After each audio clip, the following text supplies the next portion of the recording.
ህወሓት ጦሩን ወደ ወልቃይት ማስጠጋቱ የተሰማ ነው ተብሏል። ዝርዝር መረጃውን እንመለስበታለን። ወለጋ ግድያው ተጀምሯል። ምርጫ ደርሷል። ምን ታስቦ ይሆን? ዝርዝር መረጃ ይዘናል። ከዚህ ውጪ ጠቅላይ ሚኒስትር አብይ አህመድና የፕሮፌሰር መረራ ጉዲና ፍጥጫ ሌላኛው ትኩረታችን ነው።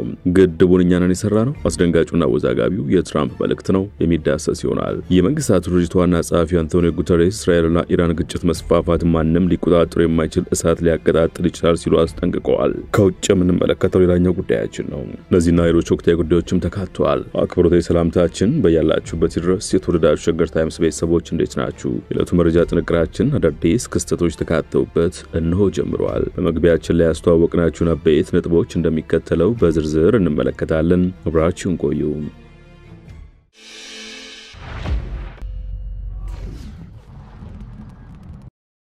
ወደ ቀዳሚ ጉዳያችን አምራችሁ ህወሓት ጦሩን ወደ ወልቃይት ማስጠጋቱ የተሰማ ነው። በነደብረጽዮን ገብረ ሚካኤል የሚመራው የህወሓት ቡድን ከሰሞኑ ምዕራብ ትግራይ ብሎ ወደሚጠራው ወልቃይት ጦሩን ማስጠጋቱ ተሰምቷል። ከወደ ወልቃይት በኩል የሚሰሙ መረጃዎች እንደሚያሳዩት ህወሓት ባለፉት ቀናት ከወትሮ በተለየ መልኩ ጦሩን ወደ ወልቃይት አስጠግቷል። የዚህ ዋነኛው ዓላማ በመጪው ክረምት ወሳኙን የሰሜን ምዕራብ ዕዝ ቀጠና በእጅ ለማስገባት እንደሆነም ተነግሯል። በመቀሌ ጦር መሪዎች በኩል ጦር ሰራዊት ወደ መቀሌ ማስገባት ዋነኛ ዓላማ ተፈናቃዮች ወደ ቀያቸው ለመመለስ ነው። ባለፉት ጥቂት ሳምንታት በተካታይ ተፈናቃዮች ወደ ቀያቸው ይመለሱ የሚሉ ተቃውሞ ሰልፎች መቀሌ ሲካሄዱ ቆይተዋል። ትናንት ለሶስተኛ ቀን የተካሄደው ሰላማዊ ሰልፍ በክልሉ ጊዜያዊ አስተዳደር ውሳኔ መሰረት የመንግስት ሰራተኞች ስራቸውን በማቆም የታደሙበት ነው። በሰልፉ ማጠቃለያ በጦርነቱ ምክንያት የተፈናቀሉ ሰዎች ወደ ቀያቸው እንዲመለሱ የሚጠይቁ በርካታ መልእክቶች ተደምጠውበታል። በሰልፉ መልእክት ያስተላለፉት የክልሉ ጊዜያዊ አስተዳደር ምክትል ፕሬዝዳንት አማኑኤል አሰፋ የተደፈረው ግዛትና ተፈናቃዮች በሰላማዊ መንገድ ለመመለስ የሚደረገው ሁሉን አይነት ጥረት ካልተሳካ ዝም ብሎ የሚተው እንዳልሆነ ሊታወቅ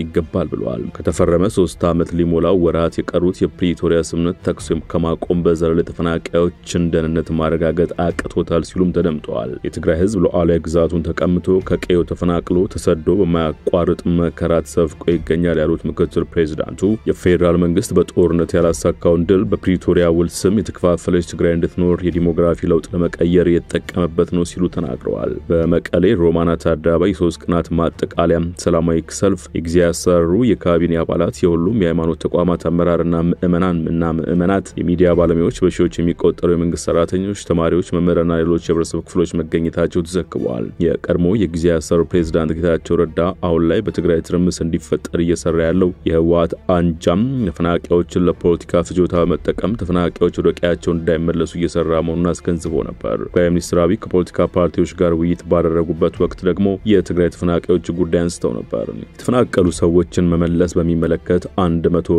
ዝግጁ ነን። ራያ ተመልሷል። የተፈናቀሉ ሰዎች ወልቃይትም እንደዛ አይነት ፍላጎት ነው ያለን። ከጊዜያዊ መንግስቱ ጋር እየተነጋገርን ነው። በእኛ በኩል እና ዜጋዎች ለፖለቲካ ፍጆታ መጠቀሚያ ሳይሆኑ ቦታቸው የሚመለሱ ከማንም በላይ ኢትዮጵያ ታተርፋለች ብለዋል። ያስጨነቀንን ጉዳይ በግልጽ እንድታውቁት ግን ትንሽ ዘመን ተቀይሯል። የዛሬ 4 እና 5 ዓመት የነበረን የውጊያ አቅም የነበረን ቴክኖሎጂና ዛሬ ትንሽ ይለያያል። በተቻለ መጠን ማክሲመም ውጊያ ብናስቀር ይሻላል። ለምን እንደምታውቁት ባለፈው ውጊያ ያኔም ተናግሬ ያለው ከትግራይ ወጣቶች ከትግራይ እናቶች በላይ ተጎዳ ሰው የለም። የሚያስገድሉ ሰዎች ይፎክራሉ፣ አስገዳዮች ይፎክራሉ። ሟቾች ግን ጉዳዩን ሳያውቁ ይጠፋሉ። ያ እንዳይፈጠር ነው በተቻለን አቅም ትግስት የምንደርገው ብለዋል። ትግራይ ውስጥ ሊመጣ የሚገባው ልማት ሊሰራ የሚገባው ስራ በበቂ ተሰርቷል ብለን አናምንም እንጂ የሚደረጉ ሙከራዎች ህገ መንግስታዊ ልምምዶች እንዳሉ ስለማናውቅ አይደለም በደንብ ነው የምናየው ሲሉ ገልጸው ነበር። ወለጋ ግድያ ተጀምሯል። መከላከያ ወደ ቦታው ይሰማራ ተብሏል። ምርጫ ደርሷል። ምን ታስበው ይሆን? በኦሮሚያ ክልል ምስራቅ ወለጋ ዞን በሱቡ ሱሬና ጉቶ ጊዳ ወረዳዎች ሸኔ ታጣቂዎች ፈጸሙት በተባለ ጥቃት ቢያንስ 18 ሰዎች ተገድለዋል ሲሉ ነዋሪዎችና የሟች ቤተሰቦች ተናግረዋል። አንድ ስሜን ይቆይ ያሉ ነዋሪ በሰጡት ቃል ሰኔ 9 ቀን 2017 ዓ.ም እና ግንቦት 27 ቀን 2017 ዓ.ም በሸኔ ታጣቂዎች 18 ሰዎች ተገድለዋል። ሟቾቹ የአማራም የኦሮሞም ተወላጆች ናቸው ብለዋል። ጊዮርጊስ የሚባል አንድ ቤተክርስቲያን ተቃጥሏል። በሁለቱም ብሔር ሰዎች ተሰውተዋል ያሉት እኚሁ አስተያየት ሰጪ እርሻ ትተናል፣ ርጭትም ትተናል፣ መኖር አልቻልንም ሲሉ አማረዋል። ሰሚ ጠፍቶ እንጂ በየቀኑ የሚገደለውና የሚፈናቀለው ብዙ ነው ብለው የሰሞኑን ጥቃት ለየት የሚያደርገው ወደ አርሶ አደሩ ከባድ መሳሪያ ነው ሲተኮስ የነበረው። የኦሮሚያ ተወላጆችም አርጆ ከሚባል ቀበሌ ወደ ውኬ ተፈናቅለዋል። ለምን እንደወጡ ስንጠይቃቸው ወረዳውና ዞኑ ውጡ ብሎን ነው እንዳሏቸው አስረድተዋል። ሌላኛው ነዋሪ ሟቾች ቁጥር 18 መሆኑን ተናግረው በሰሞኑ ተጎጁ አንዱ እኔ ነኝ፣ ያጣውትም ወንድሜን ነው፣ ሸኔ ነው መጥቶ ጥቃቱን የፈጸመብን፣ ብዙ ሰዎች በጥይት ተመተው ቆስለዋል ብለዋል። ከሟቾች ባሻገር አራት ሰዎች ያሉበት እንደማይታወቅ የሟች ወንድማቸው የቀብር ስርዓት ጃርቶ ቶሌራ ቅዱስ ጊዮርጊስ ቤተክርስቲያን እንደተፈጸመ ተናግረዋል። ነዋሪዎቹ ከሟቾቹ ባሻገር ከብቶች እንደተወሰዱባቸው መከላከያ በአካባቢው ደርሶ እንደተመለሰ፣ ታጣቂዎቹ ግን በአካባቢው እንዳሉ አሁንም ስጋት እንዳለባቸው ገልጸዋል። ለማና ቤትንበል እንዴት ሆነንስ ነው የምንኖረው ሲሉም ይጠይቃሉ። ታጣቂዎቹ ጎራ ቀበሌ ሐሙሲት ቦሎ በሚባል ቦታ ያሉ እንደሆነም ጠቁመዋል። እናት ፓርቲው በኩል ባወጣው መግለጫ በወረዳዎቹ ንጹሃን ግድያ መፈጸሙ ከሁለት ሳምንት በፊት 8 ንጹሃን በአሰቃቂ ሁኔታ መገደላቸውን አራቱ የት እንደደረሱ እንደማይታወቁ ገልጿል። አሁን ላይ በጉቶ ጊዳ ወረዳ ጃርቶ ቶሌራ፣ ፈይሳ፣ አርጆ፣ ሎኮ፣ ሊጎና፣ ወጤ ቀበሌዎች በሱቦ ሱሬ ወረዳ በተለይ ደንጋጆ ጉዮ ቀበሌ ዋነኛ የእልቂትና የጥቃት አካባቢዎች ናቸው ብለዋል። በአካባቢዎቹ ሰኔ 9 ቀን 2017 ዓ.ም ከንጋት ጀምሮ 9 ሰዎች መገደላቸውንና ቀብራቸው መፈጸም ሳይችል ቀርቶ እንደነበር፣ ግድያውን የተፈጸመው ሸኔ እንደሆነ በርካታ ንብረት እንደተዘረፈ ገልጿል። ፓርቲው መግለጫው ግድያውን አውግዞ በሁለት ወረዳ ያለው ህዝብ ከማለቁ በፊት መከላከያ ወደ ቦታው ይሰማራ፣ ህዝቡም በህጋዊ አግባብ ራሱን የሚከላከልበት አማራጭ እንዳይነፈገው ብሎም በዞንና ወረዳ አመራሮች የተደረገ ያለው ተስማምቶ በኖረ ማህበረሰብ መሃል በመግባት ማንነትና ማዕከል ያደረገው እልቂት ጠመቃና ሚዲያ ጭምር መጠቀም የሚደረጉ መሰል የፍጅት ቅስቀሳዎች ይያቁሙ ሲል አሳስበዋል። የጠቅላይ ሚኒስትር አብይ አህመድና የፕሮፌሰር መረራ ጉዲና ፍጥጫ።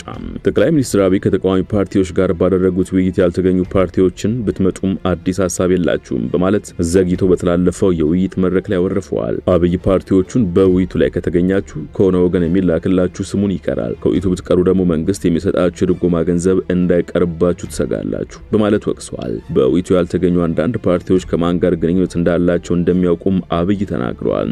አብይ አያይዞም ከዚህ ቀደም የነበሩት መንግስታት አንድም ጊዜ የመሰል ውይይት ከፓርቲዎች ጋር አድርገው እንደማያውቁና የእሳቸው መንግስት መሆኑን ጠቅሰዋል። ይህ ንግግር በስብሰባው አንሳተፍም ላሉት ኦነግና ኦፌኮ ሊሆን እንደሚችል ተገምቷል። አብይም በንግግራቸው የኔ የምለው ለጥቂት ፓርቲዎች ነው ሲሉ ጠቁመው ነበር። የኦፌኮ ሊቀመንበር ፕሮፌሰር መረራ ጉዲና በኩላቸው አጀንዳው በማይታወቅ ውይይት ላይ መሳተፍ ጉንጭ ከማልፋት ውጪ ምንም የሚፈይደው ነገር የለም ሲሉ ፓርቲዎች ከጠቅላይ ሚኒስትር አብይ ጋር ባደረጉት ውይይት ላይ ፓርቲያቸው ያልተገኘበትን ምክንያት ለቢቢሲ ተናግረዋል። ፕሮፌሰር መረራ የመንግስት ድርጊት የህዝብ ግንኙነት ስራ እንጂ ወሳኝ በሆኑ ሀገራዊ ጉዳዮች ላይ መክሮ መፍትሄ ለማምጣት አይደለም በማለት ውይይቱን መተቸታቸውን ዘገባው ጠቅሷል። ከውይይቱ ረግጥ የወጣው የኢሃፓ ተቀዳሚ ፕሬዝዳንት አብርሃም ሃይማኖት በኩላቸው ጥያቄ መጠየቅ እድል የተሰጣቸው የፓርቲ ተወካዮች አንገብጋቢ ጥያቄዎችን ከመጠየቅ ይልቅ ውዳሴና መሞጋገስ ላይ ተጠምዶ ነበር በማለት አጣጥሏል ተብሏል።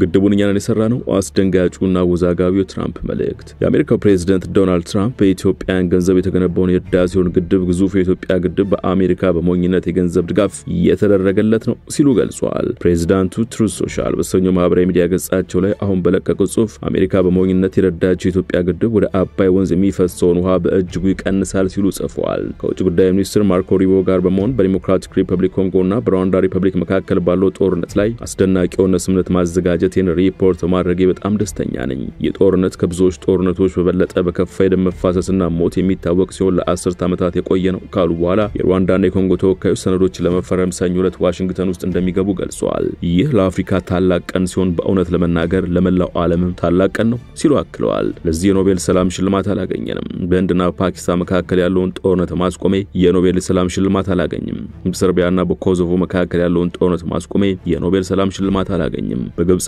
በኢትዮጵያ መካከል ሰላምን በማስፈኔ የኖቤል ሰላም ሽልማት አላገኝም ያሉት ትራምፕ በቅንፍ ውስጥ ደግሞ በአሜሪካ ሞኝነት የገንዘብ ድጋፍ የተደረገለት ግዙፍ የኢትዮጵያ ግድብ ወደ አባይ ወንዝ የሚፈሰውን ውሃ በእጅጉ ይቀንሳል ሲሉ ጽሑፋቸውን ቀጥለዋል። የሩሲያ ዩክሬንና የእስራኤል ኢራን ጉዳዮችን ጨምሮ ውጤታቸው ምንም ይሁን ምንም ባደርግ የኖቤል ሰላም ሽልማት አላገኝም። ነገር ግን ህዝቡ ያውቃል እና ለኔ ዋናው ነገር ያ ብቻ ነው። አመጣውት ለሚሉት ሰላም የሚገባውን ክብር እንዳላገኙም ተናግረዋል። ኢራንና አጋሮቿ በኤደን ባህረ ሰላጤ በአፍሪካ ቀንድና በኢትዮጵያ ላይ የብሔራዊ አደጋ ስጋት ሆኗል ተባለ። የአፍሪካ ስትራቴጂክ ጥናት ማዕከል ያወጣው ሪፖርት እንደሚያመላክተው አልሻባብ በኢራን ከሚደገፉት ሁቲዎች ጋር በፈጠረው ጥምረት ቦምብ ጣይ ድሮኖችን፣ ባሊስቲክ ሚሳኤልና ወታደራዊ ስልጣኖችን አግኝቷል ይላል። በጥር 2025 የአውሮፓውያን አቆጣጠር የመንግስታቱ ድርጅት ያወጣው ሪፖርት በአውሮፓውያን 2004 ከሁቲዎች ለአልሻባብ ጦር መሳሪያዎችና የአልሻባብ አባላት ስልጠና ሰጥቷቸዋል። ከ2020 በመለስ ባለው ጊዜ ሁለቱ አካላት ወታደራዊና የደህንነት ስራዎችን አብሮ ለመስራት ከስምምነት ደርሰዋል። የትኩረት ማዕከላችንም የዓለም አቀፍ ኃይል እውቅና የሰጠውን የየመን መንግስት ሆኗል። ሁቲዎች ከአልሻባብ ጋር በፈጠሩት ጥምረት ምክንያት እስከ ሰሜን ኬንያ ድረስ እንዲንቀሳቀሱና ከኢራን የጦር መሳሪያዎችን በቀላሉ እንዲቀበሉ አድርጓቸዋል። አልሻባብ ለሁቲዎች ቃጣናውን ክፍት በማድረጉ ምክንያት ከሁቲዎች ስልጠናና ቦምብ ጣይ ድሮኖች እንዲያገኙ አስችሎታል። አልሻባብ በባህር ላይ በሚያደርገው ወንጀል በአመት እስከ $200 ሚሊዮን እያገኘ ነው። ኢትዮጵያን ቀዳሚ ጠላት አድርጎ የፈረጀው አልሸባብ ኢራንና አጋሮቹ የሚደረግለት ድጋፍ አቅሙን አጠናክሮ ምን ሊፈጽም እንደሚችል ማሰቡ ይዘገነናል እየተባለ ነው። የጥናት ተቋሙ የአልሸባብና የሁቲን ትብብርም ሆነ ሚና ማዳከም ከቀንዱ ባለፈ የዓለምን ሰላም ንግድና ኢኮኖሚ ትስስር የሚያጠናክር ነው ብለውታል። በፔሮል የሚያገኘው ብቻ ማሳደድ ሀገር ማሳደግ አይቻልም። የገንዘብ ሚኒስቴር ከሰራተኛ የሚቀነስ ግብርን ጨምሮ ሌሎች የገቢ ጉዳዮችን የሚመለከተውን የገቢ ግብር አዋጅ ለማሻሻል ባደረገው ጥናት በየወሩ ከመቀጠር የሚገኘው ገቢ ከግብር ነፃ የሚሆነው የትኛው የደሞዝ መጠን ላይ ነው ለሚለው 3 አማራጮችን አቅርበዋል። እነዚህም 1200፣ 1600 ወይስ 2000 ብር ከሚከፈላቸው ላይ ይሁኑ የሚሉ ናቸው። የኢትዮጵያ ሰራተኞች ማህበራት ኮንፌዴሬሽን ግን ዝቅተኛው ከግብር ነፃ መሆን ያለበት የደሞዝ መጠን 8300 ብር ነው ብለዋል። የኮንፌዴሬሽኑ ፕሬዝዳንት ካሳውን ፎሎ ለዶይቼ ቬለ ሬዲዮ በሰጡት ቃል የገንዘብ መጠን መነሻ ያደረግነው ኢትዮጵያን ጨምሮ ታዳጊ በሚባሉ ሀገራት አንድ ሰው በቀን ከ2.15 የአሜሪካ ዶላር በታች የሚያገኝ ከሆነ ድሃ የሚባል ስለመሆኑ ዓለም አቀፍ ትንተና ያለ በመሆኑ ነው ብለዋል። ኮንፌዴሬሽኑ መንግስት ያጠናውና ያቀረበው አማራጭ ደሞዝ ወለል እጅግ ዝቅተኛ ነው የሚል መከራከሪያ አቅርበዋል። ምክንያት ያለውም ከኑሮ ውድነትና ከገንዘብ የመግዛት አቅም አንጻር ነው። ለምሳሌ ኬንያ እስከ 24000 ወራዊ ደሞዝ ብር ግብር የማይከፈልበት ነው። ስለዚህኛ ደግሞ 24000 ትተን እንደ ሀገራችን ተጨባጭ ሁኔታ እንደ ኑሯችን ሁኔታ አገናዝበን በ3 እጥፍ ወርደን 8324 ቢሆን የተሻለ ነው የሚል አስተያየት አቅርበናል ለገንዘብ ሚኒስቴር ብለዋል ካሳውን ፎሎ። በገንዘብ ሚኒስቴር የታክስ ፖሊሲ መምሪያ ኃላፊ ሙላይ ወልዱ ይህ የማሻሻያ እርምጃ መንግስትን በቢሊዮን የሚቆጠር ከፍተኛ ገንዘብ የሚያሳጣው ነው። ከግብር ነፃ የሚለው መነሻው 2000 ብር በሚለው አማራጭ ቢጸና እንኳን የሀገሪቱን 0.6% ገቢ ይወስዳል ብለዋል። 2018 1.93 ትሪሊየን ብር የፌደራል በጀት ተደግፎ መቅረቡን ከሳምንት በፊት ለህዝብ ተወካዮች ምክር ቤት ያቀረቡት የገንዘብ ሚኒስትሩ አህመድ ሺዴ የልማት ፍላጎታችን ለማሳካት የአገር ውስጥ ገቢ ማሳደግ ላይ በከፍተኛ ደረጃ መስራት ይኖርብናል ብለው ነበር። ካሳውን ግን ዝቅተኛ ደሞዝ ተከፋይ ሰራተኞችን ከግብር ነፃ ማድረግ ገቢ ያሳጣል የሚለው ብቻ ሳይሆን የሰራተኛው ኑሮ መታየት አለበት በሚል ያቀረቡት አማራጭ ተቀባይነት እንዲያገኝ ይከራከራሉ። ግብር ማስፋት ማለት ግብር መክፈል የሚገባው አቅም ያለውን እሱን ትቶ በፔሮል የሚያገኘውን ብቻ በማሳደድ ሀገር ማሳደግ አይቻልም ብለዋል።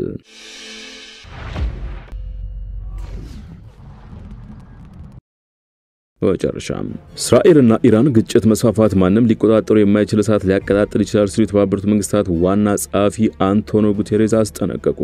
8ኛ ቀኑን የያዘው የእስራኤልና ኢራን ግጭት መስፋፋት ማንም ሊቆጣጠሩ የማይችል እሳት ሊያቀጣጥል ይችላል ሲሉ ዋና ጸሐፊው አሳስበዋል። ዋና ጸሐፊው ኒውዮርክ በሚደረገው የተባበሩት መንግስታት ጸጥታው ምክር ቤት መክፈቻ ንግግራቸው በአገራቱ መካከል ያለው ግጭት መቀጠል ዓለምን ወደ ቀውስ የሚከት ነው ሲሉ አስጠንቅቀዋል። ጉቴሬዝ የግጭቱ ማዕከል የኒውክሌር ጥያቄ ነው ብለው እንደሚያምኑም ተናግረዋል። ኢራን የኒውክሌር ጦር መሳሪያ እንደማትፈልግ በተደጋጋሚ ተናግራለች። ነገር ግን ማወቅ ያለብን የመታመን ክፍተት እንዳለ ነው ብለዋል። ጦርነቱ እንዲቆምና ወደ ድርድር እንዲመለሱም እማጸናለሁ ብለዋል። ጥንቅራችን አበቃ። በያላችሁበት ሰናይ ጊዜ።